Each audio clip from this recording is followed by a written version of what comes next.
很多人常常会问我们该如何增加单字，并且真正的将它们内化。那今天就要跟大家分享 Nick 跟我在多年教书的经验中所发现最实在的增加单字的方式。So stay tuned to today's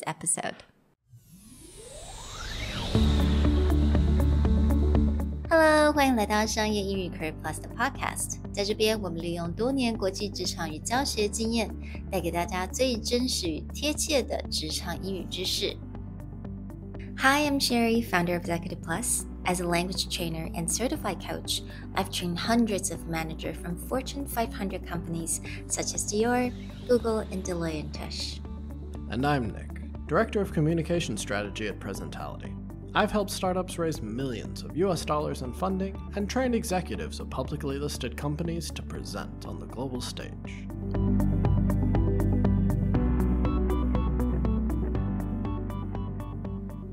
Welcome back, everyone, to Career Plus Podcast episode 27.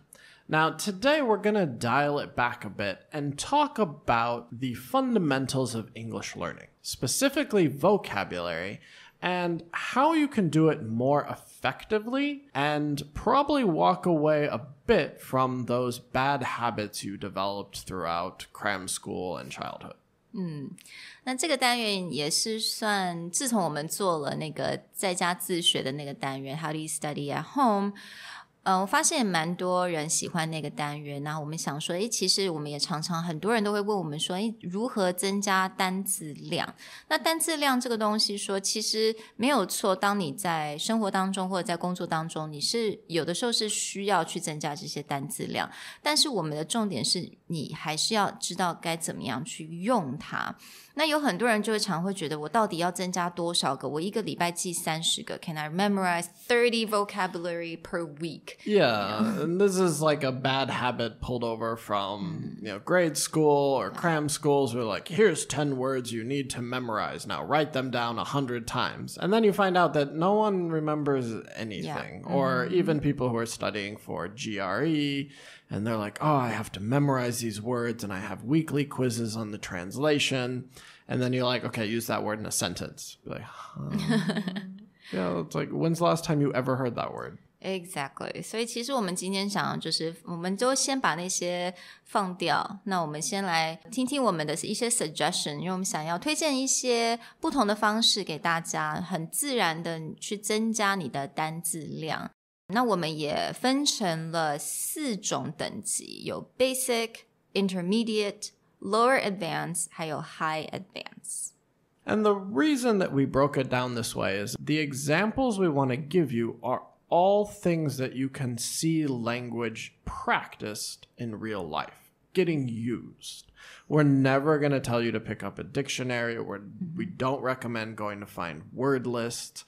It's actually about finding vocabulary being used naturally through articles, through movies, through any kind of medium, and then putting it into practice because you have a context of where it comes from.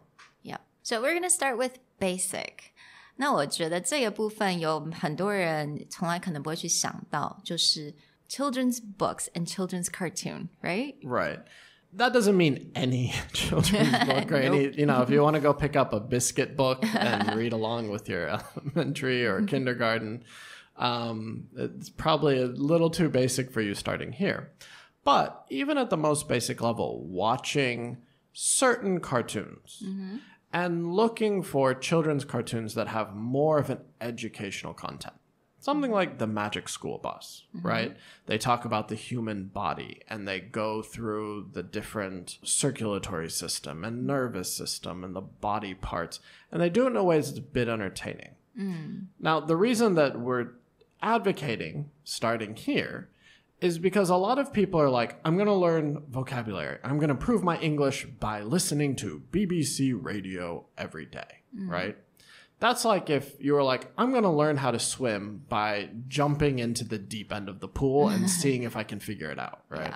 Yeah.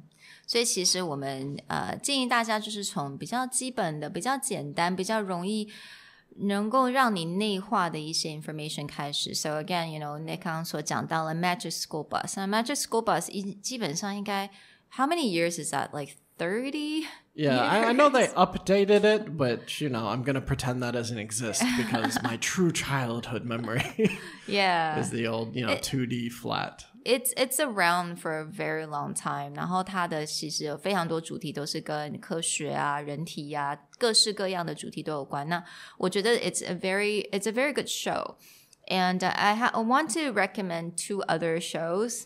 I love them because 不止你可以学习到 vocabulary, 你也可以学习到很好的发音，因为他们这2个的发音都非常的好。第一个就是 Peppa Pig 第二个就是Curious George， 我相信大家应该不陌生，我们的佩佩猪还有 Curious George 我就不知道中文是什么了It's a monkey, with the man with the yellow hat. Yes, right? Exactly. But like you said, as far as pronunciation, clear enunciation from the narrators, it's a great way to listen to how things are actually spoken. Yes. Peppa Pig, you'll probably come out with a bit of a British accent, Curious George, an American accent, so you can practice. Yeah, absolutely. I loved Peppa Pig. So, and then actually, 我觉得他们有一些蛮幽默的东西在里面，而且是大概只有大人才能懂的幽默。So you'll be pleasantly surprised, right. watching Peppa Pig.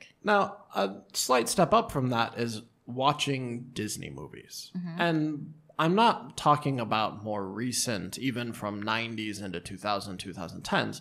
Like, go back and watch the originals. Sleeping Beauty, Cinderella. If you go back and look at the language that gets used, because these are all classic fairy tales, they don't shy away from the more difficult words. They also speak a bit slower because this is for children. But you still end up getting great words for pronunciation, especially the names like Aurora from Sleeping Beauty or Maleficent. Especially Sword in the Stone, if you listen to Merlin's speech, it's actually very high level. And even though it's for children, they use the music, they use the cartoon to entertain children. But when you listen to the vocabulary, you listen to the words that they speak, it's very high level. And because it's a bit slower in pace, slower in speech, there's a lot of words you can get out of it. 所以其实我们这边也建议就是你回到以前比较经典比较 classic 的一些电影啊，或者是比如说刚刚 Nick 所讲的就是 Disney movies， 这种真的是早期的 Disney movie， 它其实用的语言是蛮高级的， So don't be surprised. I mean， 虽然它是给小孩子看，但是我觉得在以前的back to like I feel old now saying this, but when we were in our childhood, a lot of movies that we actually watched, it's quite high level in terms of the language. Yeah. Right. And there's something that adults can get out of it. I actually used to teach English classes for nurses who want to go abroad to the US. And these are all people 30s, 40s, and learning English later in life. But I would show Disney movies and I would enforce, like they write down vocabulary and phrases that they're not familiar with because there'd be no Chinese subtitles. It would all be English subtitles. And every time at the end of a Disney movie, they would have literally entire pages just covered in phrases. And we would spend like 2 hours just going over, how do you use this vocabulary? Why did they say it that way? So again, Disney movies and children's books are a great way to set a foundation. And not just for entertainment. I mean, just purely the way the language gets used is in the context of how people speak. It's not devoid of, just ideas. It's not just, oh, here's a vocabulary word, here's a definition. It's literally how we use the language. So let's move up a level now. So let's go to intermediate. 好了，你看了那些卡通啊，或者是以前比较经典的电影跟卡通。So what about if you wanted to kind of move up a bit? If you wanted to move up a bit, I always recommend people who are big into reading to start picking up young adult novels. Now, that may sound like, oh, Twilight, vampire. And if you're into that, go for it. But you're also looking at like, that's actually supposed to be the level of Harry Potter. Yeah. Harry Potter was written for a junior high school to late elementary school audience. But the way that J.K. Rowling writes is still, again, it's very high level. She plays a lot with language. You will look at actually the character names. Every single character name actually has a secondary meaning. And that can get fun into as you learn the language. A few other examples of books that I always recommend, although they're a bit harder to find here in Taiwan, are The Phantom Tollbooth and The Tales of Despereaux. So, 那我相信大家都知道 Harry Potter 因为 Harry Potter 这个大家一定都可能有看过中文版，那我也强烈建议就是大家可以真的去试试看英文版，因为如果你已经了解到这些故事它的 plot， 那你更好去了解就是直接从英文的入手。那另外两本呢 Phantom Tollbooth and The Tale of Despereaux，那这两本我可以找一下一些 information or maybe like links to where you can get like PDF file or something like PDF that. File. Yeah. For like example, the Phantom Tollbooth. It was actually written back in the 1950s, quite a while ago. But he does a great thing where the whole book is about language and math and color.And why I always recommend this book is there's sections in the book where he'll take one concept and he'll give you like 20 different vocabulary words about it, but not in a need to learn it here, need to learn it there. It's actually, they're all so connected that in one page you could walk away with 20 words.Is it like a synonyms 同义字? Well, here, I'll give you a quick example of how this works. So there's a scene in the book where the main character ends up in a land called the doldrums. Now, if you've never heard the word doldrums before, it's actually a vocabulary word that people often use to say that they're a bit depressed. Like, I'm in the doldrums, which is kind of like I'm down or I'm depressed or I'm feeling very lazy. And he meets these characters.And these characters' entire lives are just about being lazy. And so they outline their daily schedule, how busy their daily schedule is to the main character. And it sounds a bit like this. At 8 o'clock, we get up, and then we spend from 8 to 9 daydreaming. Then from 9 to 9:30, we take our mid-morning nap. From 9:30 to 10:30, we dawdle and delay. From 10:30 to 11:30, we take our late early morning nap.From 11 to 12, we bide our time and then eat lunch. From 1 to 2, we linger and loiter. From 2 to 3, we take our nap. From 2 to 3:30, we put off tomorrow what could have been done today. And it keeps going on, but you'll actually find if you look back, all these words are related to this idea of being a bit lazy, of not doing much. Linger, loiter, dawdle, delay.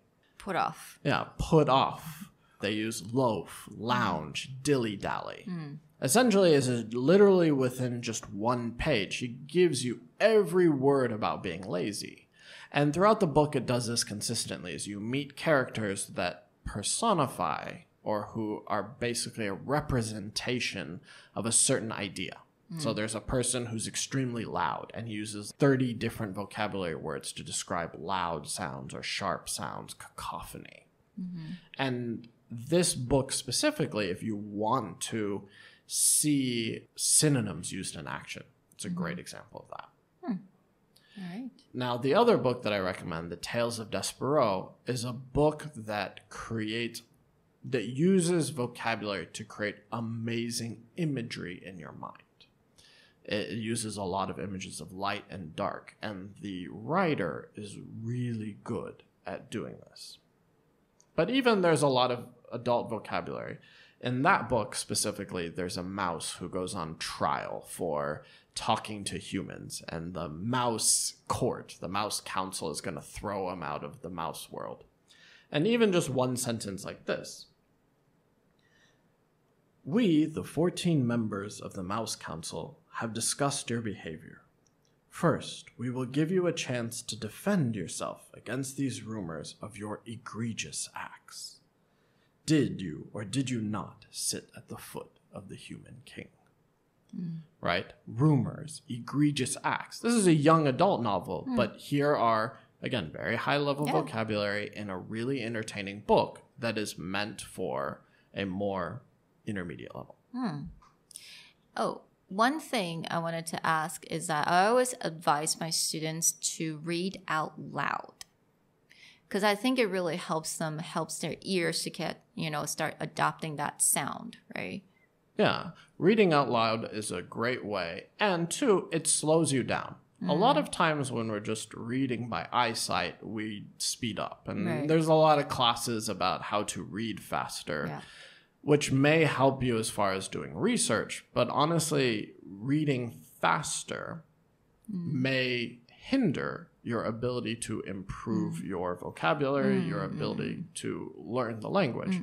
So slowing down, reading out loud, pronouncing the words, and making sure that you understand the whole context of a sentence is actually a way to improve, not hinder you. Right. 所以我觉得还有另外一点就是说，请大家在念书的时候，当你就是在念我们这些 recommended 的书的时候，记得就是就算是自己在家的时候，你也可以把它念出来，大声的念出来，因为这个时候你才知道你到底会不会念这些单字，或者你才能够非常的去完整的去吸收这些 information。All right, so let's move up a bit to lower advanced level. Right. Lower advanced level is also, again, a place that a lot of people probably just jump to. Now, if you're okay with daily conversations, you find yourself able to operate on just a conversational basis, this is a good place to enter. However, if you're having trouble, then I recommend you start previously. Now, lower advanced may be things that are a bit more entertaining at an adult level. Sitcoms, right? You've probably heard us use examples of Friends quite often. Modern Family can be another one. Any kind of sitcom that actually has to do with people's daily lives is always a great way to see the language in context, the language in action. 那在这个 level 呢，其实是蛮多我们的听众，有可能你已经觉得你的平常的生活中的一些英文啊，或者平常在工作还可以，你觉得 OK， 那可能这个 level 是蛮适合你的，你可以这样直接切入。那这个 level 我们也就是我们也会 recommend 大家就是看一些不同美国的影集。那我相信大家都知道 Friends, Modern Family, Big Bang Theory,这些比较 entertaining 的一些影集，能够让你能够听得进去，也能够看得下去。Yeah. Now, the one caveat I make with the Big Bang Theory is that's not how most people talk. Yes, it's true. Especially, if you listen to like Sheldon or Howard. I guess if you don't want to know how to talk to women, then you can see how Howard talks.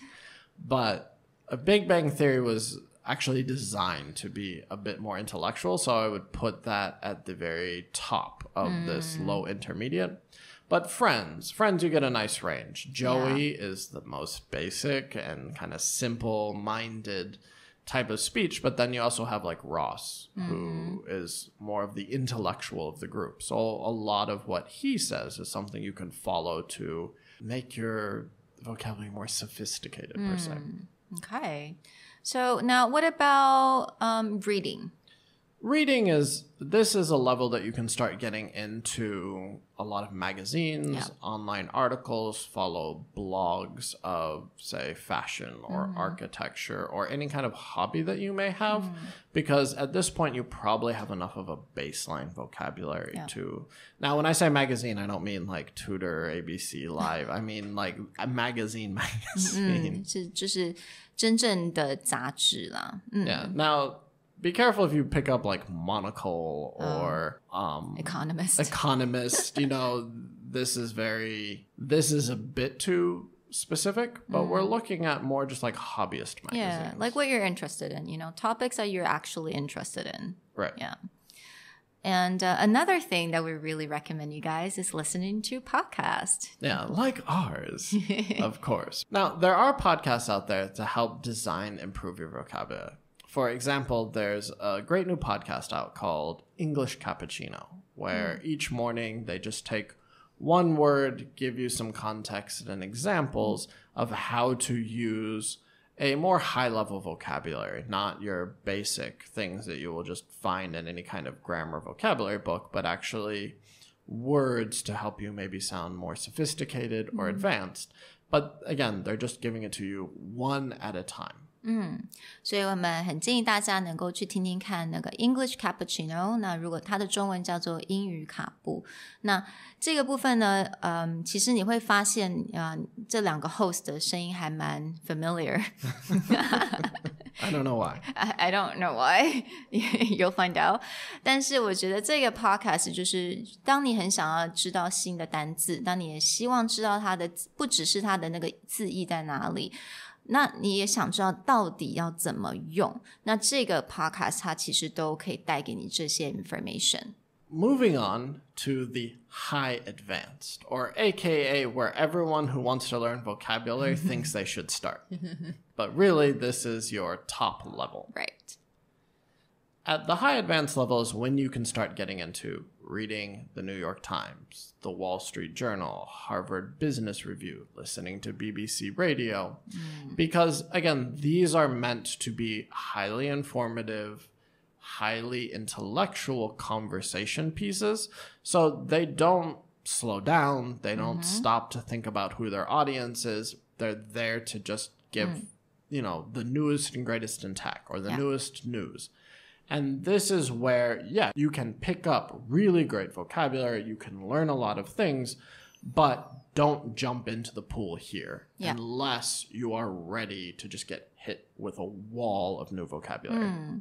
我会蛮建议说你真的要看 New York Times Harvard Business Review 或者是 Wall Street Journal 的时候，你先要有一个比较 solid 的 foundation， 你可以从 lower advanced level 先开始。那因为有非常多的人觉得说他们要在家build up in vocabulary， 第一步一定就是要看 New York Times 或者这些非常 heavy 的这些 articles 或者是 magazine， 那其实这些只会让你的进度越来越慢，而且会给你很多的压力 right? Right. And the other half of that is like the way that journalists write or those kind of radio hosts speak is not necessarily your daily conversation style. And if you met someone who spoke like that, you might be very impressed, but it's also someone who is confident in consistently speaking at that level. Now, what happens is you'll find a lot of times that people will try and pick up new vocabulary that they just read there, and then they use it in a daily conversation where you just kind of look at them and be like, what are you saying? So these are great, but again, if you're not at a level where you feel confident to just drop those words and put them to use in a way that even if you're going to feel embarrassed, like you're okay with that, then go for it. But I would suggest that using these more for like writing practice. Now, the reverse though is there's a lot of great podcasts again that are interview style. And you'll hear a lot of very intelligent, very eloquent speakers on these interviews, like TED Radio Hour. I think a lot of people have listened to in Taiwan.